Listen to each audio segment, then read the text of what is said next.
عليكم ورحمة الله تعالى وبركاته. متابعينا الأعزاء، أهلا وسهلا بكم معنا في قناتكم قناة عين على العالم. تشكيلة النهائية للجولة 21 من فانتزي الدوري الإنجليزي الممتاز. في حراسة المرمى روفس الذي سيواجه فولهام.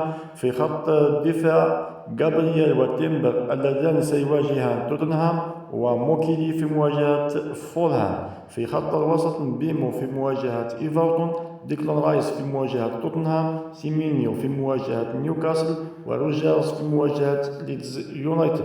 في خط الهجوم ستراندر لارسون في مواجهة الولفز، وجواو بيدرو في مواجهة بيرلي، وهالاند في مواجهة نيوكاسل. على دكة البدلاء بيكفورد في مواجهة مان يونايتد، إسماعيل صار في مواجهة وولفز، ولاكروا في مواجهة الولفز، ودورغو في مواجهة إيفرتون. الكابتن لهذه الجولة جواو بيدرو الذي سيواجه بيرلي، والفايس كابتن ستراندر لارسون الذي سيواجه الولفز. في هذه المواجهة سألعب بخطة 3-4-3. فتشكيلة النهائية في عجالة للجولة 21 من فترة الدوري الإنجليزي الممتاز: روفز، جابرييل، تيمبر، موكيلي. في خط الوسط بيمو، رايس، سيمينيو، روجرز. في خط الهجوم ستراندر لارسون وجواو بيدرو، هالاند.